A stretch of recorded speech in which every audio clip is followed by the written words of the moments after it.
Default text this hearing starts like a routine arraignment and immediately derails into one of the most common courtroom disruptions judges see today, the so-called sovereign citizen defense. What unfolds next isn't a debate about law, it's a collision between legal reality and pseudo-legal ideology. Default text this hearing starts like a routine arraignment and immediately derails into one of the most common courtroom disruptions judges see today, the so-called sovereign citizen defense. What unfolds next isn't a debate about law, it's a collision between legal reality and pseudo-legal ideology. Every question asked by the court is simple. Every answer given avoids it. Names are denied. Identity is rejected. Authority is challenged. But the law does not require agreement to function, only presence. What you're about to see is the court patiently dismantling fantasy with facts, one question at a time, until the only thing left standing is reality and the consequences that come with it. Now back to Miss Wally. Sorry, sir, to confuse you. Your name? You mind giving me just a minute here? I've just been rushed into here and I have not had access to any of the courts and any phone calls whatsoever. I just need about 10 more minutes if possible. Okay. What's your name though? Okay. I'm here by a special and a limited appearance as the man. And at this point in time, per the common law side of the court, I'd like to enter an order. What do your friends call you? Excuse me, do you mind letting me finish? I'd like to... Well, I need to know who you are. I can't help you. Okay. Who do you think I think you are? Who do they put on documents that you don't agree with? What's that name? As I said, I'm here by special and a limited appearance, and according to the common law side of this court, So, Ms. Ganem, did you have a chance to talk with the man I'm trying to figure out? Yeah. An order. As the jail believes, this is Raymond of the family Paulo. Excuse me, I told you not to interfere, and you accepted that liability. As per FARA, Foreign Agent Registration Act, you do not have the right to represent me as a legal person because that would be a fraud upon the court. Okay. Per FARA, Mr. Paulo or Ray or Raymond, how do you like me? Particular attempts. How would you like me to refer to you, sir? I can't just say, hey, you. How would you like me to refer to you? Capacity as an interested party. Is that what your friends call you? Your family call you? What do they call you? What part of that did you not hear? I'm still looking for a name. Okay, well, I'm not my name. I'm a man standing on the land as a Washingtonian, American national, non-resident alien and to the U.S., and I'm not doing any business whatsoever and or trade under the jurisdiction of the U.S. and or subcorporation. I have never been in the United States. That's the facts. And so per the common law, trespass is now being attempted at this point in time. And from the beginning, I want to address this in a particular manner in order to settle these differences so that there is no unlawful conversions of estate property. Okay. I'm going to jump over to the prosecutor and ask them what they know. So, Mr. Sharp, Okay. has this person been identified? Moment, please, Your Honor. Okay, so is Mr. Sharp, do you have a Yes, Your Honor. personal last name? One person at a time, sir. Let me hear from the prosecutor and then I'll turn back. Yes, Your Honor. Mr. Paulo's identity was confirmed when he was Objection. trespassing and searched. No such identity. Slow down, sir. I just need to hear from one person at a time. I will come back to you. So please keep your peace while I listen to the prosecutor. All right. I'm sorry. Go ahead. Your Honor, a search incident to arrest uncovered a Washington State ID card that confirmed his identity as Mr. Paulo. Raymond Paulo with a date of birth, June 25, 69. That's correct, Your Honor. Okay. All right. So, A legal person or a dead entity or a corporation? so, sir, are you telling me you don't want an attorney to represent you or what? Attorney, in fact, I wouldn't need any to represent me, especially under the 11th Amendment. This would be an unlawful proceeding due to the facts. Well, all right. So you got a right to have a lawyer represent you because you're charged with a criminal offense by the city of Lacey. Right. And do you want Ms. Ganem, who's an attorney here in Washington, to assist you today? Excuse me, I said I needed 10 minutes, and you were saying you were going to suggest something or another. Well, I may give you 10 minutes, but we may see you tomorrow too. But I wonder, do you want an attorney to assist you? Okay. Do you want an attorney to assist you or not? I just need a yes or no there. I'm hereby going to enter an order into the common law side of this court. So I need a yes or no, sir. Do you want an attorney to assist you? Exhaust my A yes or no answer, sir. Do you want an attorney to assist you? Can you answer yes or no to that? Do you want an attorney? Do you want an attorney?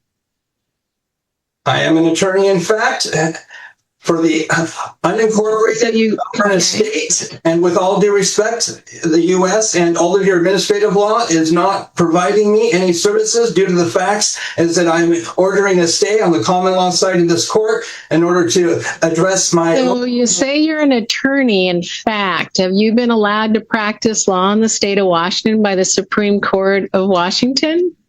No, I'm not a bar member. I'm not okay. I'm a man. All right. So do you want an attorney to help you? I'm hereby entering an order on the common law side of this court in order to stay for these administrative hearings for me to exhaust all my administrative... You got a few, I think you're a little confused and you got bad information. This is a criminal case, not an administrative hearing. It's a criminal case. You're charged with a crime called criminal trespass in the first degree. And it carries a maximum sentence of 364 days in jail and a $5,000 fine.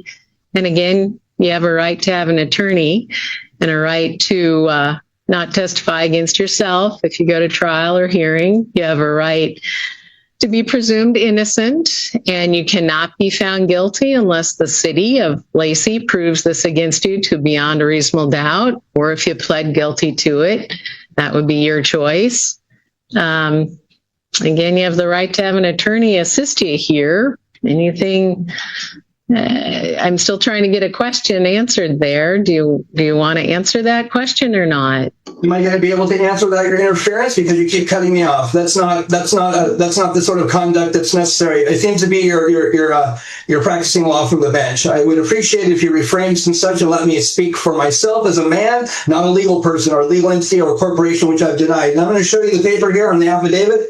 Affidavit, statement of truth. I, man, living soul, hereby deny corporate existence and do not occupy any corporate capacity and or status whatsoever. I further state the above statement of facts are true, correct, and not misleading, and swear to each under the penalties of perjury per 28 U.S.C. 1746C.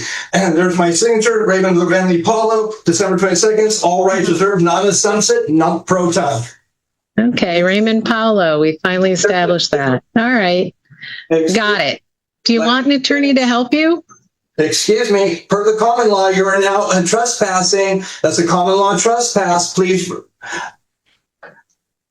Are you a bar member? You have a conflict of interest. I would imagine you need to recuse yourself if you want to operate on that. Now the tension jumps as the prosecutor calmly proves who this man really is while he keeps insisting he has no legal identity at all. He claims he's not a person, not a corporation, and not under US law, forcing the judge to push harder and harder just to get a simple answer, turning a routine hearing into a full-blown battle over reality itself. Side of the court. Well, you got a lot of mistakes there you're citing, and I'm trying to help clear it up for you. So opinions have nothing to do with me as a man because you don't have any jurisdiction. So what happens next, Mr. Paulo, who you say you are because you signed that document, it would be good for you to get that filed with the court at some point if you want us to review it more closely. But you're still interfering with my abilities and you're misrepresenting and making statements on my behalf. You do not have the authority. I'm revoking, rescinding all signatures, power of attorney, and terminating. And I'd like the prosecutor to provide proof of his certificate of authority to administrate any claims against the unincorporated sovereign estate. And if he fails to, then I will accept his bar card and your... Mr. Paulo, I'm not doing anything on your behalf as an attorney. I'm the judge here. Okay, well, and you're trying to get through an arraignment, and I've told you what you're charged with and what the maximum possible sentence is. You've gone through your rights, and some of those rights also are, if you were to go to motion or trial, you have the right to have the court order people to come testify on your behalf, and you have the right to question witnesses that may be brought by the city against you. So where we are is I'm still trying to figure out if you want an attorney, and you haven't asked me to appoint an attorney, but I can do that if you'd like. So you're not able to basically act in accordance to the canons. So at this point in time, by special appearance and limited manner, I'm entering an order by special deposits to the foreign courts in order to put a stay on the hearings in order for me to exhaust my administrative remedies. Okay. So, I hereby order the court to vacation any liens on the account and release the real property and personal property. I believe it's Standard Forms 1991, if they're still in effect. yeah. So, Ms. Ganem, anything you want to add here? Nothing additional, Your Honor. I was not able to get much information. No, I told you you're not to be happy. One person at a time, Mr. Paolo, please. Let me just hear from Ms. Ganem, and then I'll turn back to you. Reign of the family, Paulo, do not unlawfully convert the estate name. All right. Title, an unlawful conversion. This is identity theft. Okay, so at this point in time, I'm going to read your rights. You have the right to remain silent. Anything you say or do that you use in court of law. If you don't understand your rights, an attorney will be appointed to you. Do you understand your rights? All bar members and those present in this particular hearing and on the common law side in which I'm standing. So I'm going to turn to the prosecuting attorney, Mr. Sharp. What's the recommendation here on release conditions? Thank you, Your Honor.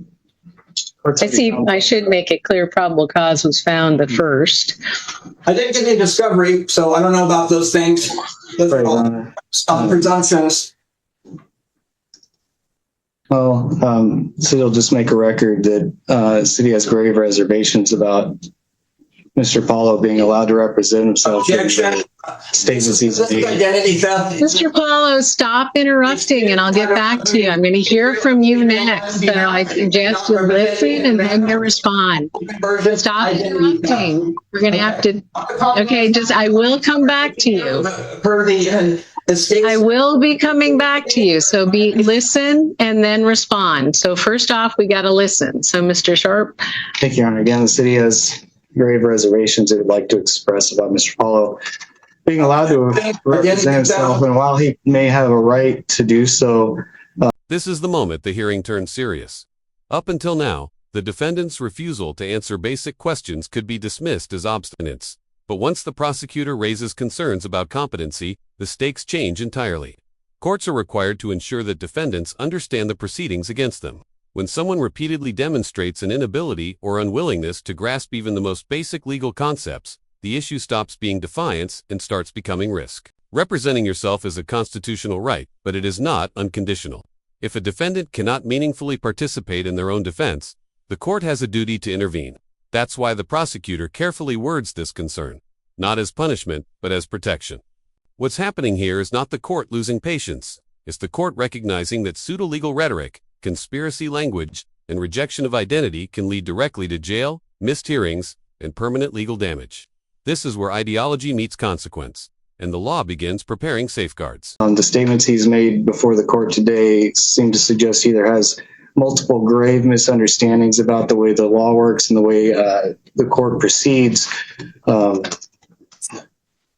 or is just unwilling to participate in the process in a functional way.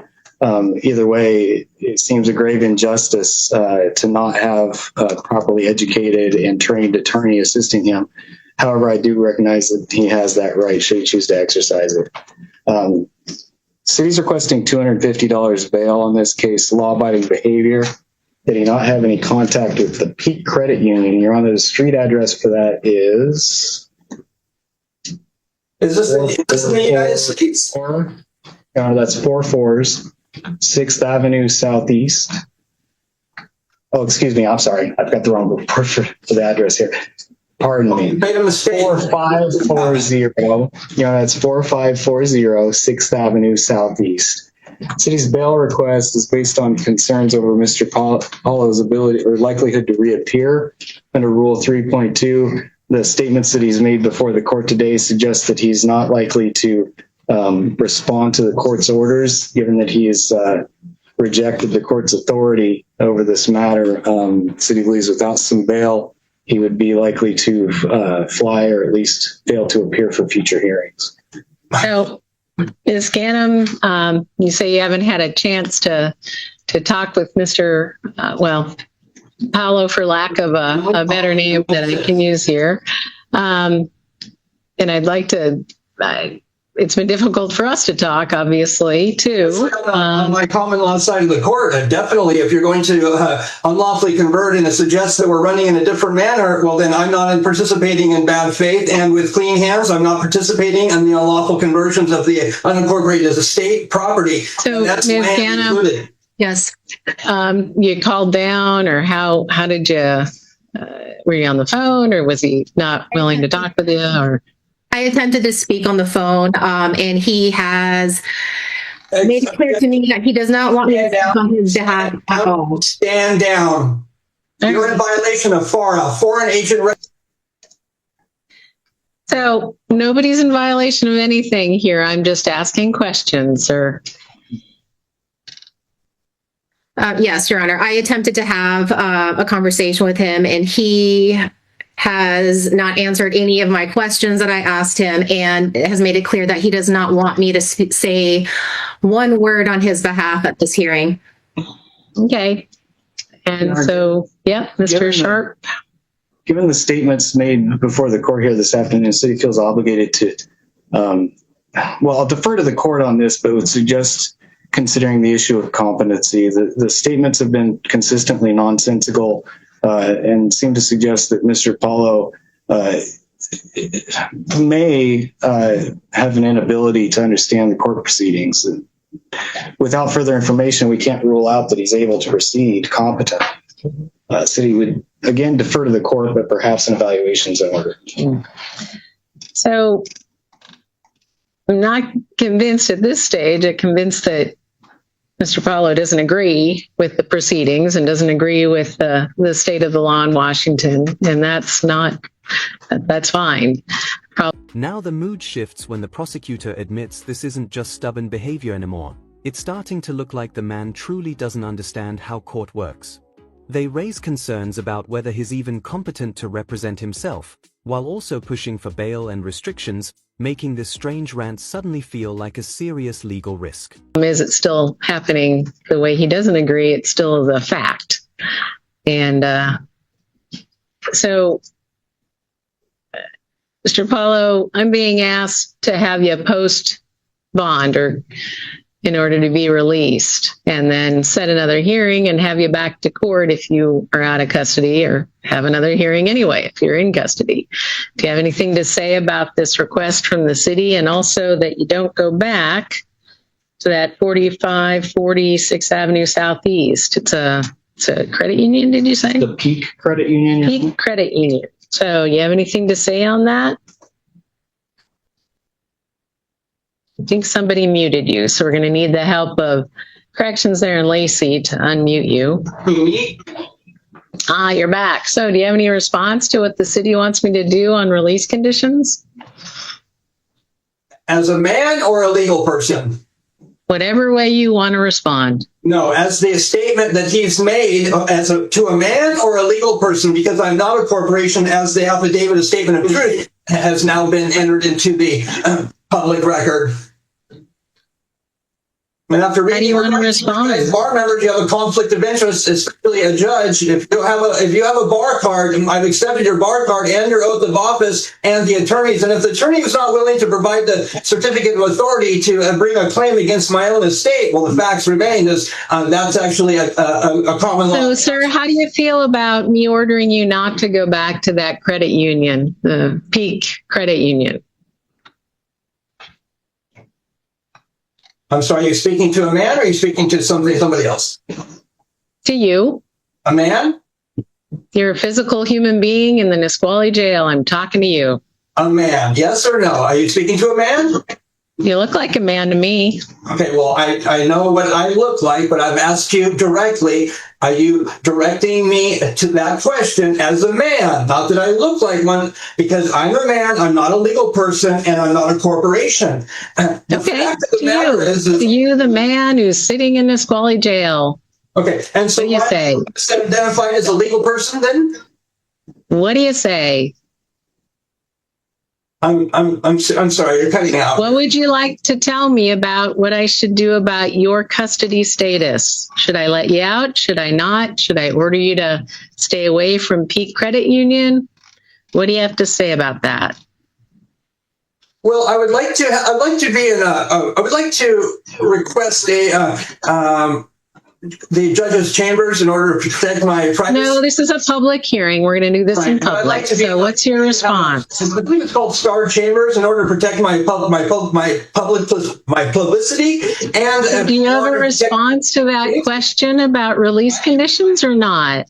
Okay, I'm sorry. It's very echoey in here. So if you're cutting me off, you're frustrating me for no reason other than it fears you're interfering. So if you could just respond slower and not cut me off because you're agitating me. As an American with disabilities, and I've been deprived for now 8 days of a hearing. So beyond the 48 hours, I don't know why we're even listening to this, because you failed to meet the mandatory obligations to bring any party to the court, as you have fraudulently induced me to believe something when in fact fraud upon the court is evident and now part of the public record. So with that. So Mr. Paolo, what we're doing here is I'm entering a plea of not guilty to this allegation of criminal trespass in the first degree. I'm not appointing an attorney, as you've told me that you want no one to help you. You can change your mind about that and we can appoint an attorney and keep that in mind. I'm going to order that you don't go back to that Peak Credit Union where this is alleged to have occurred at 4540 6th Avenue Southeast in Lacey. Don't go back there, subject, and don't violate the law otherwise. I don't see a history of failing to appear in court for the last 20 some years. So I'm not going to have you post any bond, but I'm going to give you a court date to be back, and you're representing yourself unless you ask the court to appoint somebody or we think differently about that. But you've got to tell us if you want an attorney appointed. And what date? Okay. The issue at hand that I hear is that you're saying representing myself. I am myself as an attorney, in fact. So the fact of the matter is that if you misrepresent and misidentify the things I'm stating, these unlawful conversions create a cause of action, and under the common law, this is a trespass. So with all due respect, I'm willing to entertain on the private side, the common law side, if you guys refrain from forcing me to be subject to these unreasonable taxes in bad faith. I would not have anything to do with the county because I do not live in the United States. That being said, and the only place I've ever heard of is at the time which I went to the Lacey police in order to file a case against the party who wrote an $11,000 check. Her name is Sheila Connor. And I think we're getting off track here. It's not about you anymore. So we're going to be back January 5th. You need to come to court. And if you don't, and there's no good reason, the court might issue a warrant for your arrest. But come to court, and if you want the court to appoint an attorney, we sure would do that. But stay away from Peak Credit Union, stay out of trouble, be back in district court January 5th. That's all for today. Am I being knock on the door and they'll let you out. Today. Can I confirm? That's all for today. So long. Excuse me? So long. You can knock on the door there and they'll let you out and they'll release you from custody. We'll see you January 5th. Okay. I want to continue. In the end, the court does what courts are designed to do: restore order. The judge enters a not guilty plea, sets clear conditions, establishes a return date, and refuses to entertain arguments that exist outside the legal system. No debate, no philosophy, just procedure. This outcome is important. Despite hours of obstruction, the defendant is released without bail. Not as a reward, but because the law requires restraint when no clear flight risk exists. At the same time, the judge draws firm boundaries. Stay away from the location, return to court, and understand that failure to appear will result in a warrant. This hearing is a perfect example of why fake law fails every time. Courts do not need consent to exercise jurisdiction. Identity does not disappear because someone denies it. And refusing to answer questions doesn't create immunity, it creates vulnerability. I'm going to move on. Mr. Stashevsky, you've got a client in the corrections facility with you. This is the moment where the judge finally cuts through all the noise, enters a not guilty plea, refuses to play along with the fake law, and lays down clear rules for release and a return date. Even as the man keeps ranting, the court regains control and brings the chaos to an end. Make sure to like the video, subscribe to the channel, and we'll see you in the next video.